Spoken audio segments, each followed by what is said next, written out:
So I use this word joinder a couple of times. So there are a couple of little formal elements that we need to make sure we understand. Firstly, the idea of joinder.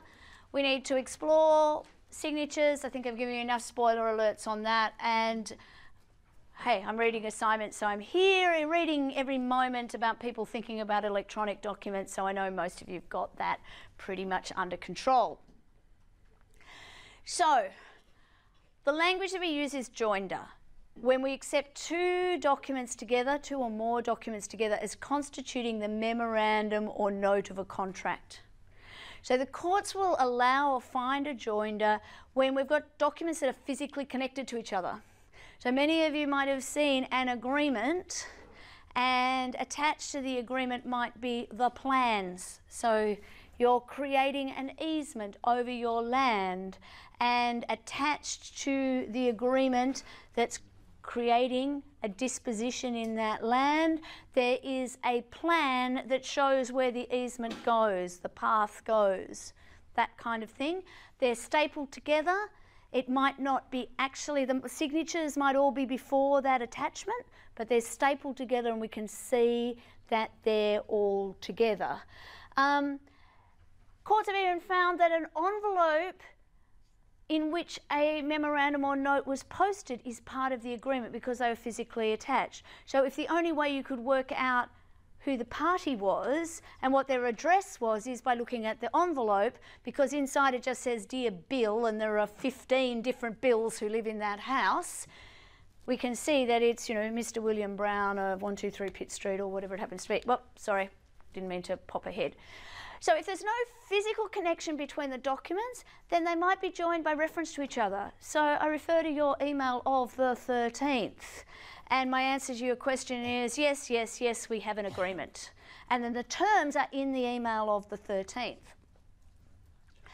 It's not enough to simply refer to a transaction or an event. You need to have a reference to the document itself. So this quotation there in the tiny print comes from Harvey and Edward Dunlop. If you can spell out of the document a reference in it to some other transaction, you are at liberty to give evidence as to what that other transaction is. And if the other transaction contains all the terms in writing, then you get a sufficient memorandum within the statute by reading the two together. In Tonito and Bassel, the New South Wales Court of Appeal held that if the words that were used in one document were capable of referring to the other, but it wasn't clear whether they did or not, then you can admit some oral evidence to resolve the doubt. So now we're starting to touch on, and we'll spend more time on it later, this idea of what's called the parole evidence rule. And in a nutshell, the parole evidence rule says, in a choice between oral evidence and a document, the document wins. And a court will not hear oral evidence which is inconsistent with, at risk of vastly oversimplifying, inconsistent with a document. That it will pick the document over, you know, documents trump oral evidence.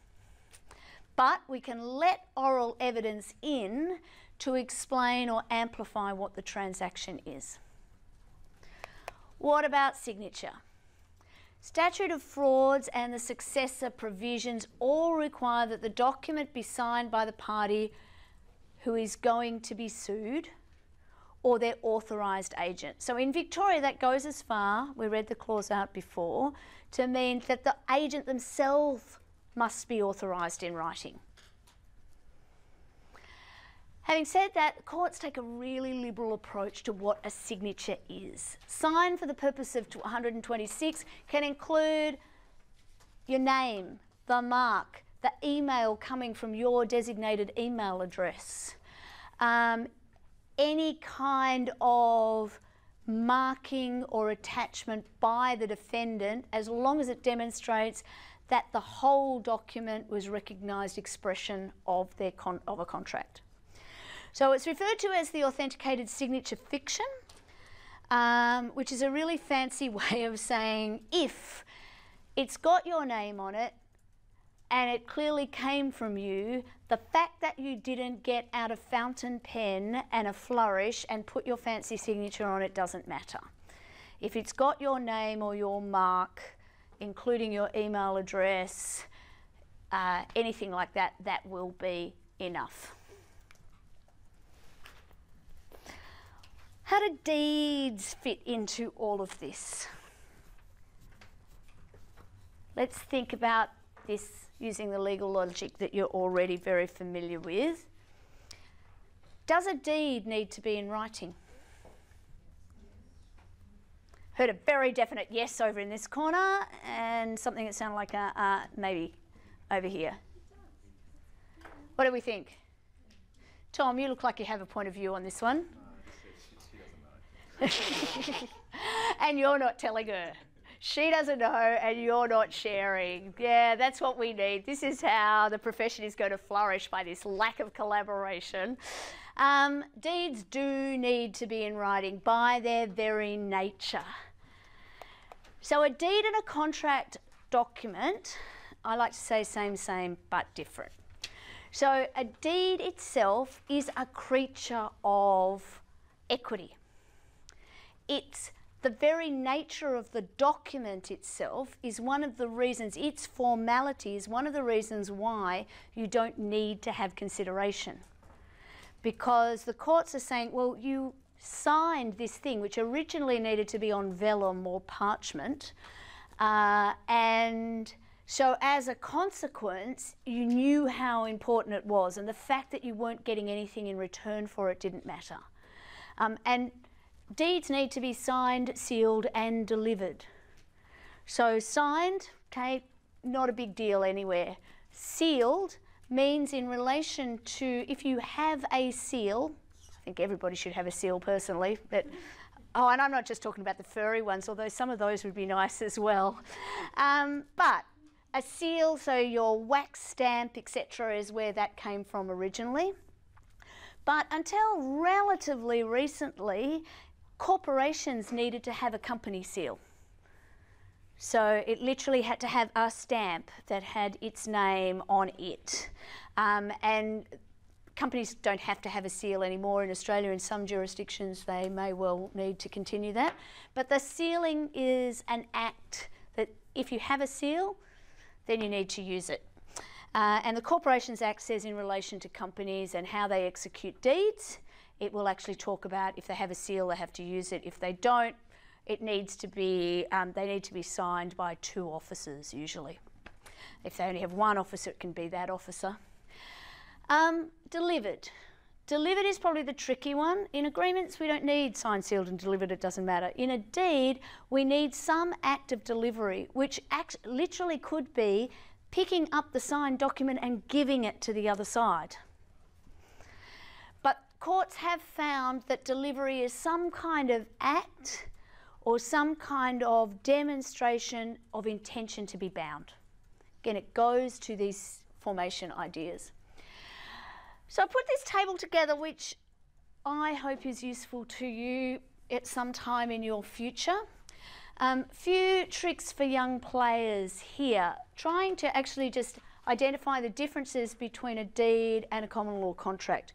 Probably the one that I like to point out, because this is the thing when you're being an intern or you're a junior lawyer that you can point out to some partner and look really smart because they forget it or they never knew it. Limitations of actions periods. So a limitation of action or statute of limitations, of all of you, everybody's watched Law and Order, right? So you know, you've heard the expression statute of limitations, or that an action is statute barred.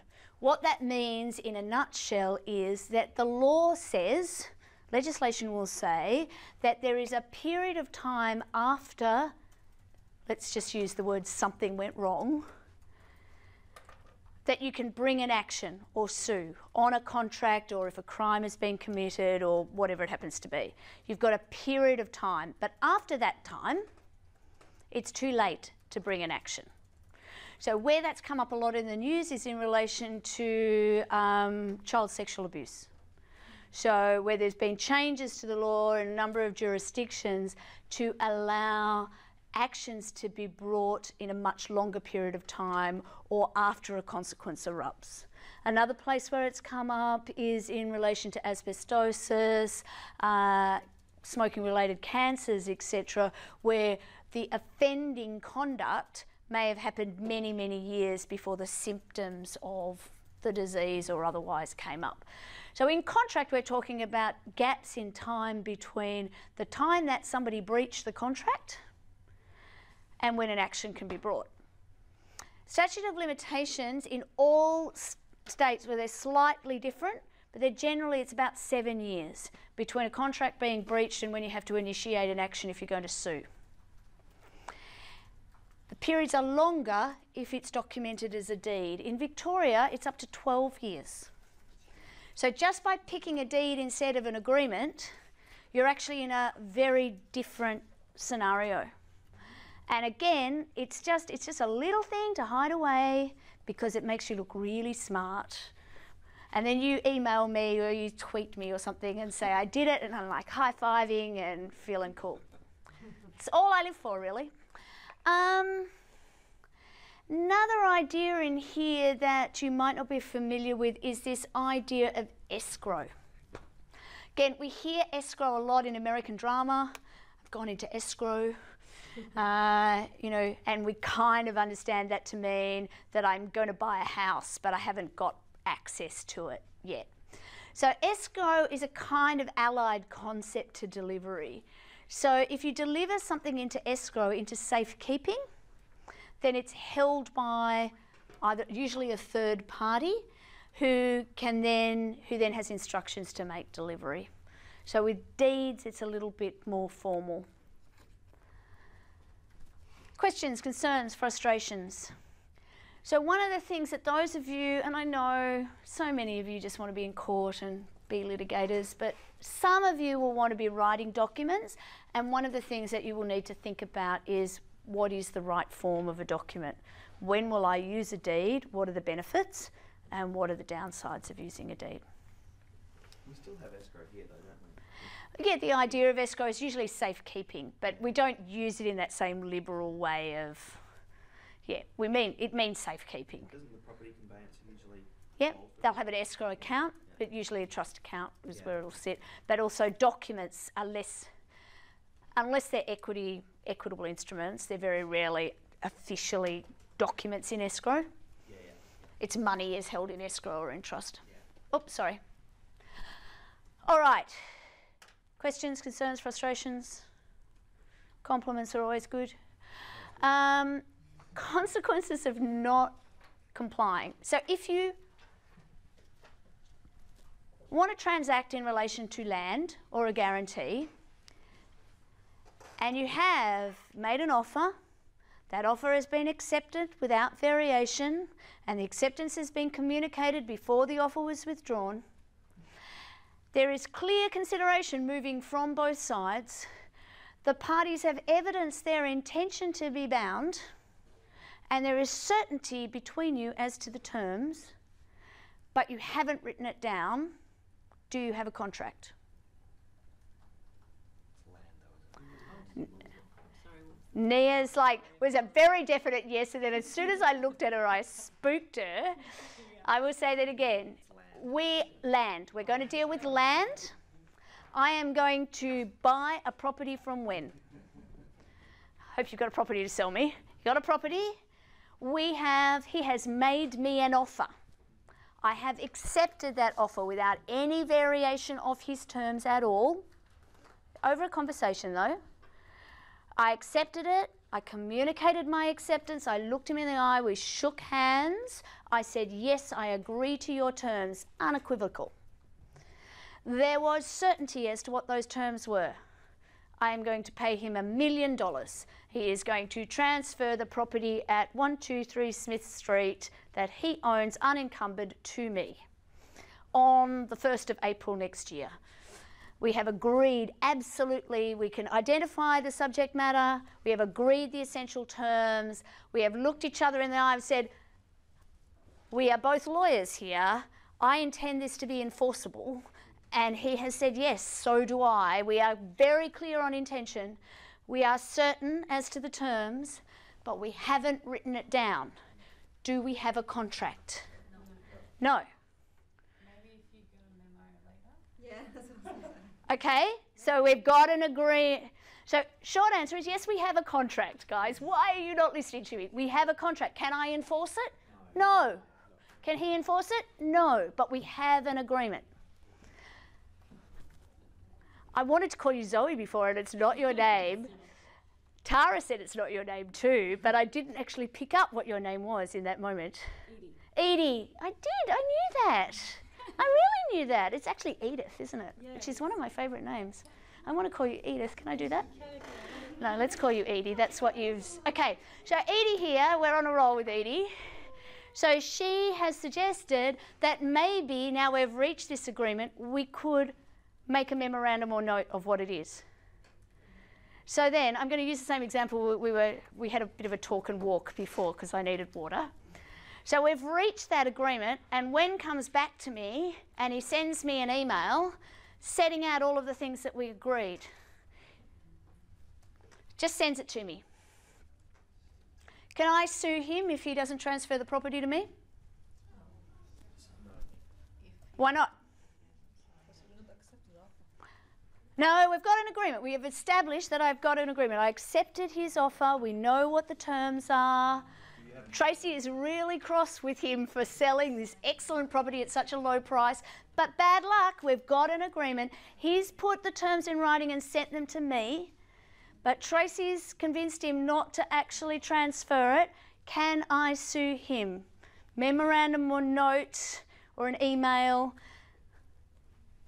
You are vigorously shaking your head, and I think we can too.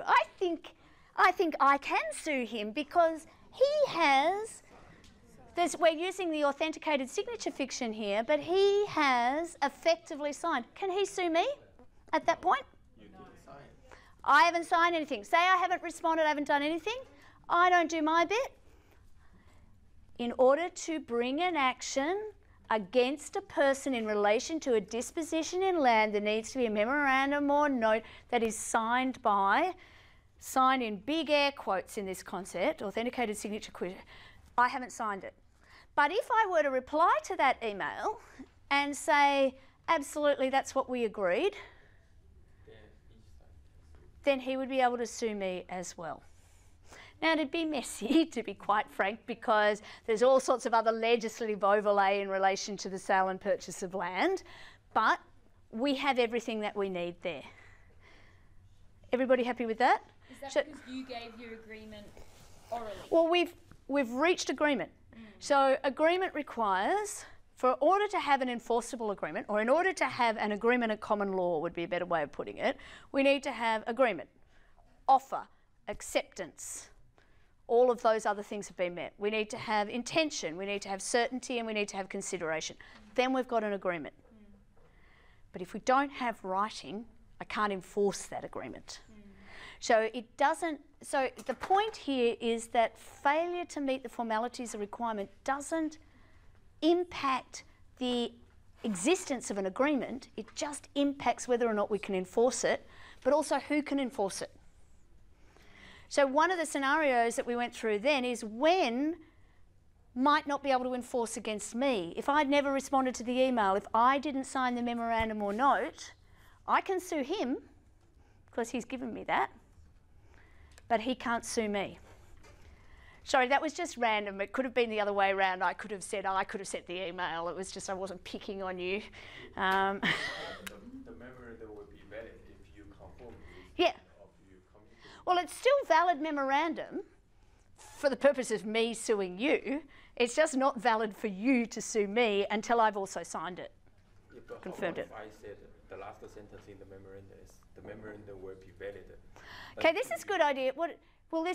Could he do this? Could Wen add to the email that he sends me last line, until you confirm in writing your agreement with this, we don't have a deal. Could he do that? Yeah, I think so. Yes. Well, you can do anything really, can you? But would he be able to get away with it? Hasn't the deal already been made though? It's just a reflection. Nia, you are right there. So we've already made an agreement. So you're not making me a new offer. It's a memorandum or note of our agreement. Now, really, the only basis on which I don't sign it, you would just be pushing to sign it, is if you and I didn't actually agree as to our memory of what had been agreed. So, because the purpose of the memorandum or note is to document the terms that have already been agreed.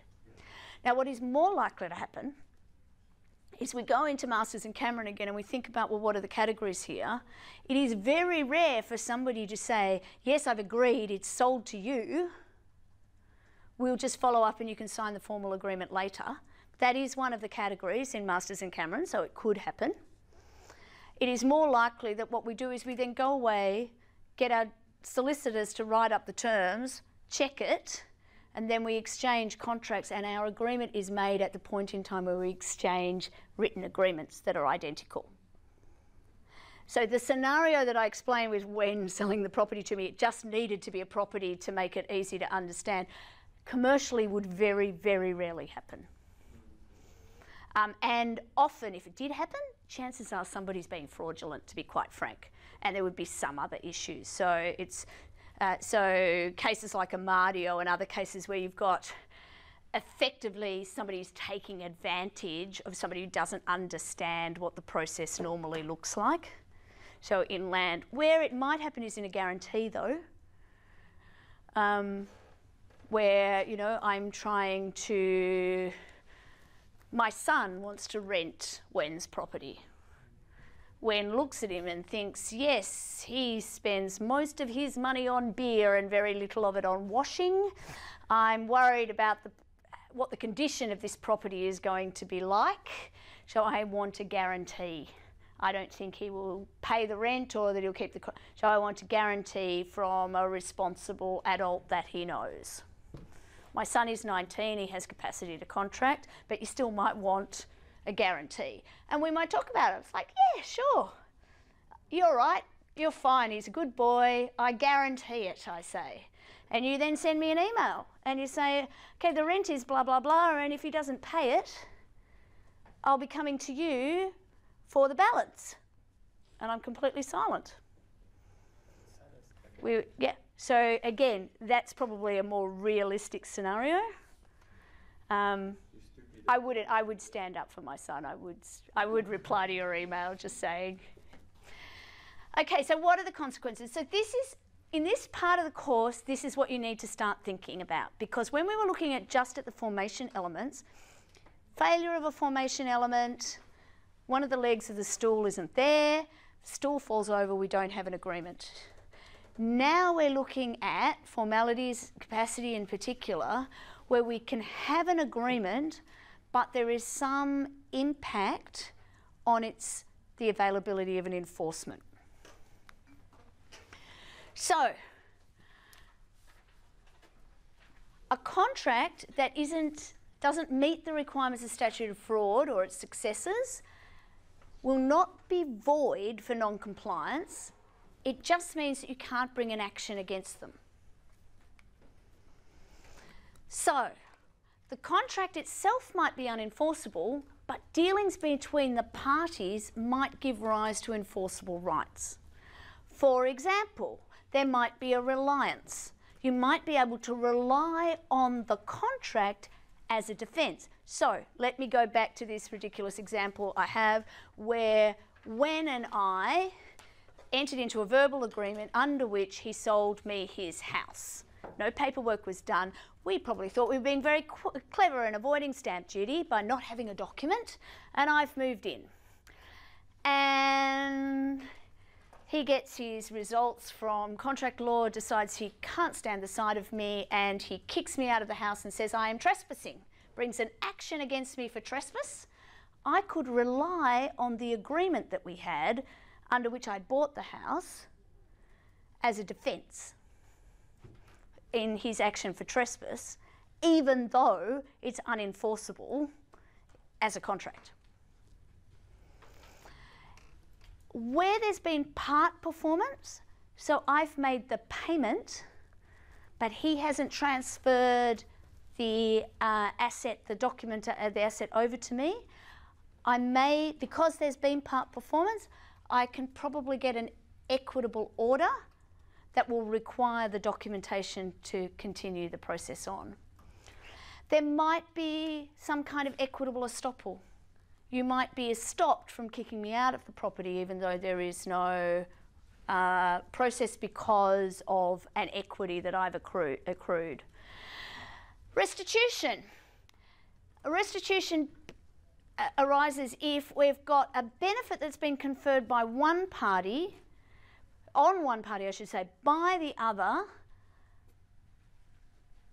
that we might be able to make a claim where that party needs to make good to create a restitution in the party that has suffered as a consequence.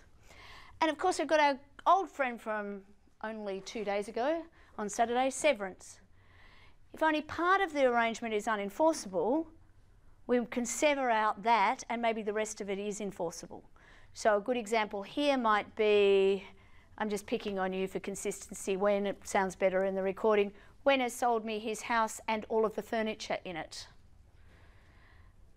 It might be that the part of the agreement, I can't require him to transfer the house to me because it's not in writing, but I might be able to come and get a truck and take the furniture because we didn't need to have a written agreement in relation to that part of it. We could sever it out. Does seem a bit mean, but you never know. All right, largely the last part of this is this idea of the doctrine of past performance. So past consideration. Is past consideration good consideration? No. Every face in the room was going no and thinking, why are we talking about consideration? That was a couple of weeks ago, I don't remember it. So past performance is not good consideration either, generally. So doing something before an agreement was entered into will not be, the thing that you did will not be good consideration for a new promise. So how does it fit in here? The doctrine of past performance was developed in equity to ensure that the statute of frauds didn't enable the perpetration of more frauds than it was seeking to avoid.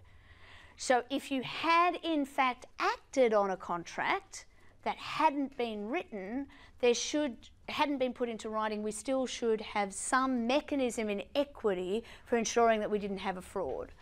So the doctrine provides that a person who's partly performed a contract should be able to obtain relief even though the contract fails to comply with the statute.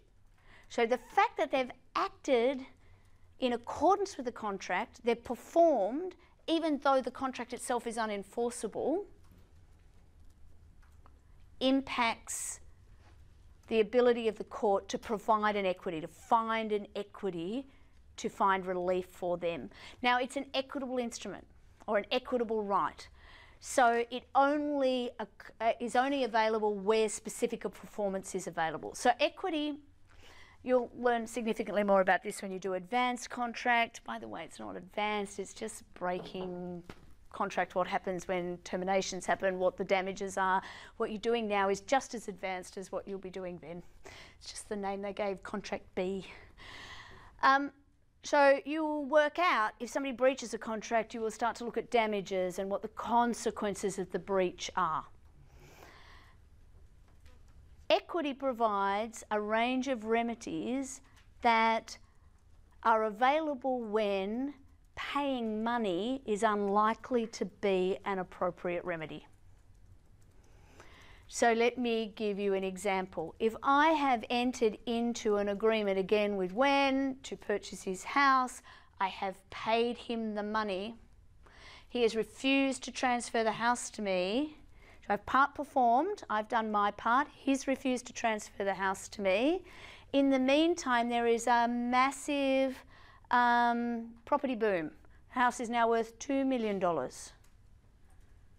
Him giving me my $1 million back is not a remedy that's going to make me feel better. I need an order of specific performance, so an order where the court will actually require him to transfer the property. Similarly, it could have been the other way around. I have transferred the property to him and he hasn't paid me yet, and now the property is now half the value that it used to be. So him paying me the value of the property now is not valuable to me. I need a specific performance order that requires him to make the payment that he promised to make a year ago. Will the court do that, though? Yep. Well, you in the have- circuit, if you have the equity, But if there was no written agreement, and you'd pay we would need to establish that there was an agreement, that we had certainty as to all the points, but effectively his failure to transfer to me was a fraud. That it was he was using the requirement of the law that we put something in a documented form to avoid his obligation, and as a consequence I have that equity. Does that make sense? So there are two broad tests here.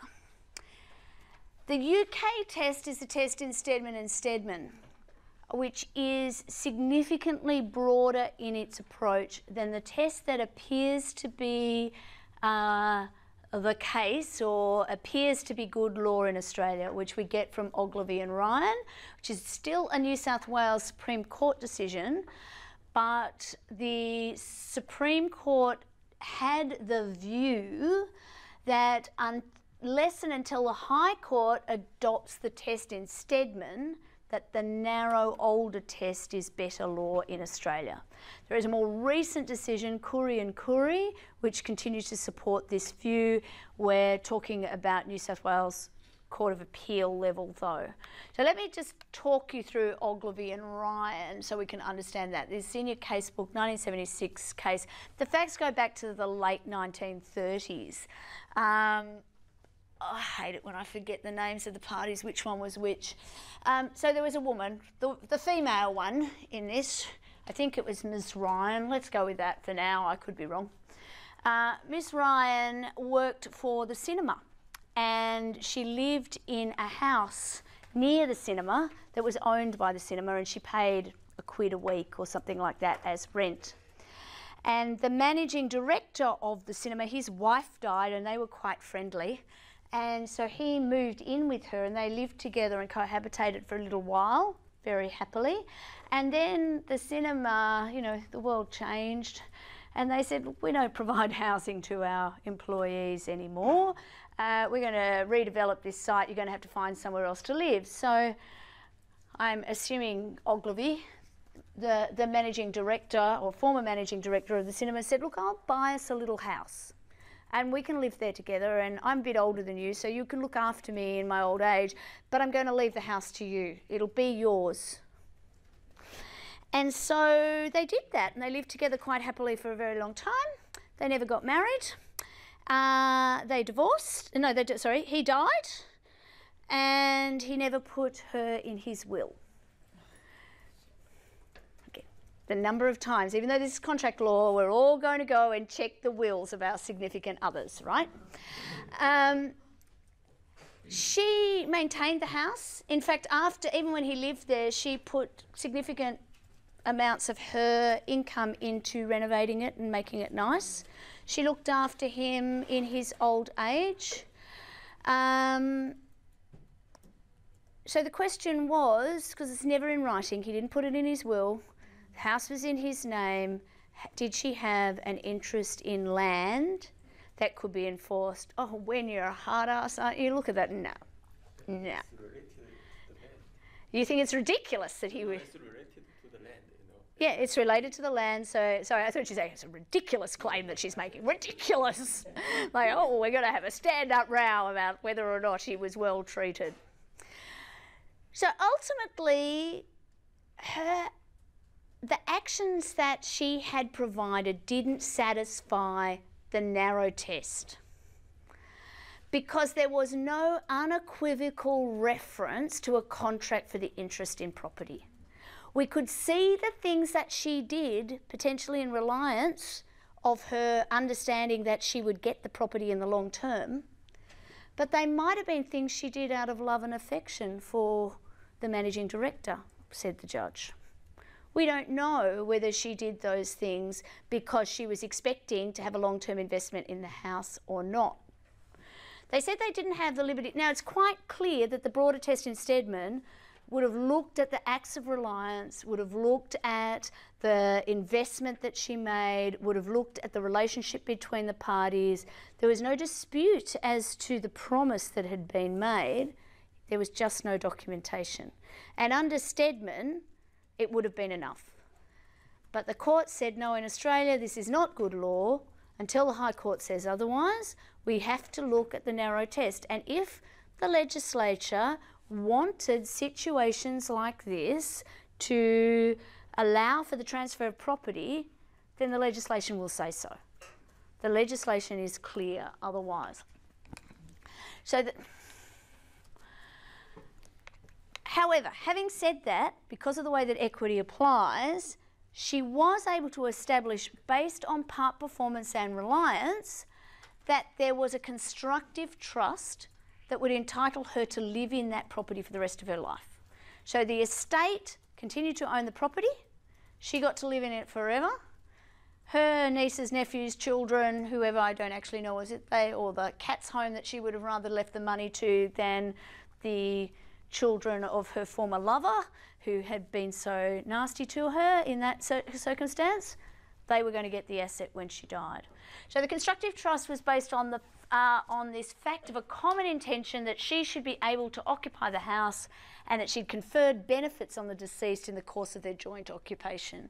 The court said it would be fraudulent or unconscionable for the deceased or the deceased's executor to make a claim for possession based on legal title alone. So equity steps in to provide a solution.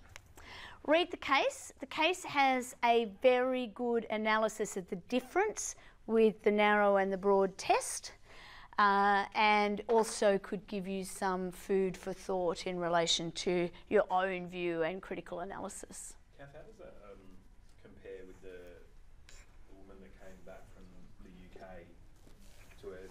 Todd and Nickel. Okay, so there we were talking about intention and whether there was an actual intention to provide. So in that particular case, she made the will, but then she changed the will. So the question was as well, was there an intention for there to be a contract? Should she be able to change the will? Should we go back to the earlier will? So here we're talking about the lack of documentation at all.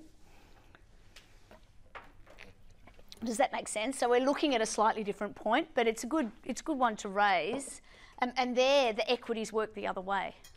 So in fact, they found, yes, there was an intention. This was a document that actually worked initially. But in this particular case, because in fact, they were quite abusive towards this woman, that they got out of it in a different way. Okay, equitable estoppel might also arise when the plaintiff has acted to their detriment on the faith or the expectation induced by the defendant that they will get an interest in land under a verbal contract, that the next step will be to enter into a written contract, or that the statute will not be relied on. So an equitable interest, again, I'm going to use the Wen Kath example. When he's a law student, I say, yeah, let's do this deal, I'll buy the house from you. He's saying, oh, 126 of the Victorian Act, we need to put this in writing. I'm like, oh, don't worry about it, mate. We're fine. I will not rely on the statute. You will go ahead and do it this way without writing. So I've said, I might have even put it in writing. I'm not going to sue you. You can trust me. Trust me, I'm a law teacher. So a plaintiff relying on an equitable estoppel in those kind of circumstances isn't actually suing based on the contract. So Wen's not suing me based on the agreement.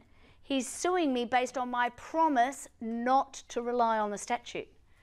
My promise, I'm then going to, you're suing me for the purchase price. I'm saying, I don't have to pay you, we've got nothing in writing. You say, actually, the thing we do have in writing is your promise not to rely on the statute, so actually you have to pay. So I'm suing you in relation to that. Statute provisions do not prevent the enforcement of that kind of equity. Severance. If a contract has a number of promises, some of which require writing and some of which don't, if you can make sense of the contract and excise out the things that require writing, then you can go ahead. So for example, I promise that I'm selling you my business, and I promise that all of the assets that I've got in the business, in the shop, belong to me, and that they will transfer to you when you buy the business from me. And then Eliza here, my very good friend, promises that she will guarantee my obligations under that contract.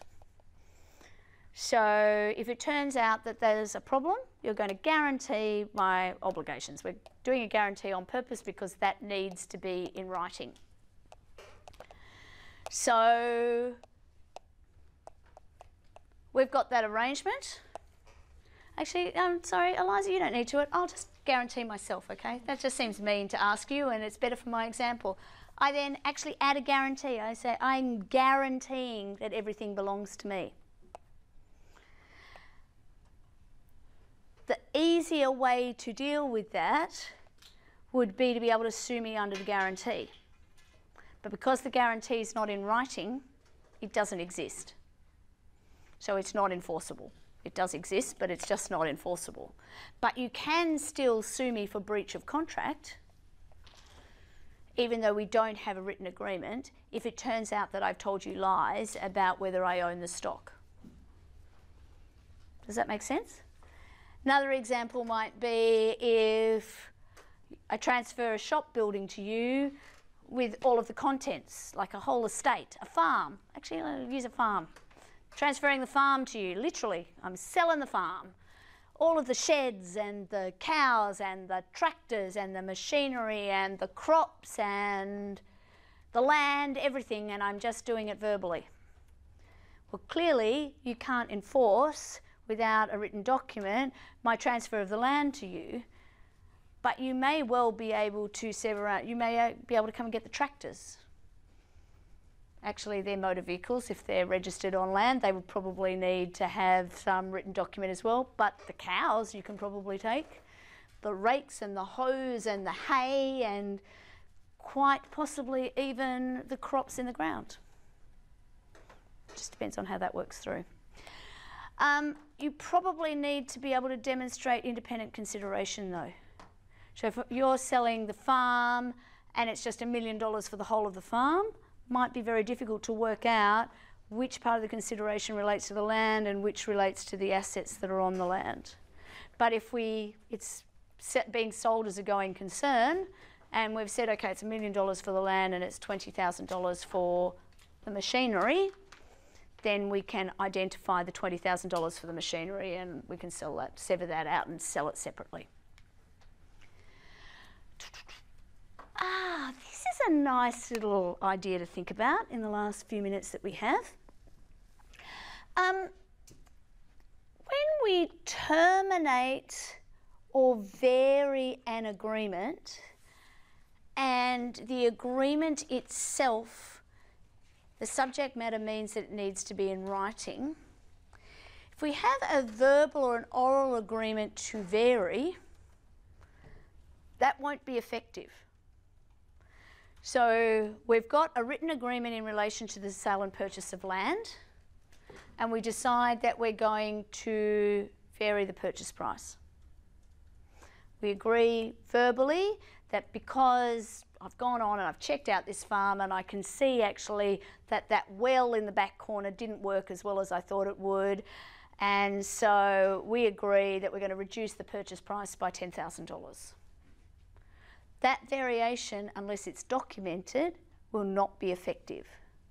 However, if I go and I see that well isn't working and I say, okay, the agreement gives me the right to terminate. If I'm not happy with my due diligence, I am terminating. I don't need to put that in writing. I can terminate effectively, verbally. Why would that be? Why do you think that would be? That I can terminate an agreement that needs to be in writing verbally, but I can't vary it verbally. Think like lawyers. Logic here.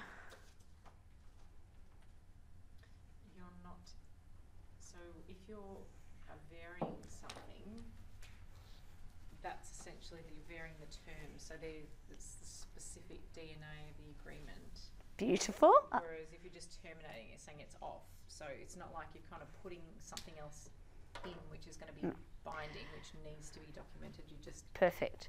So the only way I can terminate is if I have a right to terminate, which is embedded into the DNA of the agreement to continue with that term. If I am varying an agreement, I am effectively creating some new or additional term or some kind of change, which in order to reach that agreement, I need agreement, offer and acceptance. We need to agree the change. We need consideration for the change in most parts. We need to have, and the consideration might just be my agreement not to terminate, but we need consideration. We need intention for the variation to be binding, and we need certainty as to what the variation is. So it's an agreement, and it relates to land or relates to a guarantee. And Section 26 says, if we have an agreement that relates to land or a guarantee, it will only be enforceable if it's in writing, signed by the person we want to sue. Does that make sense? It feels like legal logic. It feels odd because I've already got an agreement. I'm just changing the agreement I've got. Think about what changing an agreement you've got means. Changing an agreement you've got means creating a new agreement, really. Either an additional agreement, a tack-on agreement, or you're actually stopping the old agreement and starting a new one. Oh. There were points. I made them visually. Let's continue on. In fact, let's not continue on.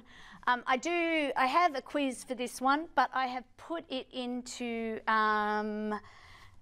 Canvas again rather than do it here because I didn't think that anybody would come to this class particularly prepared, given that we have had a slam of contract classes in a row.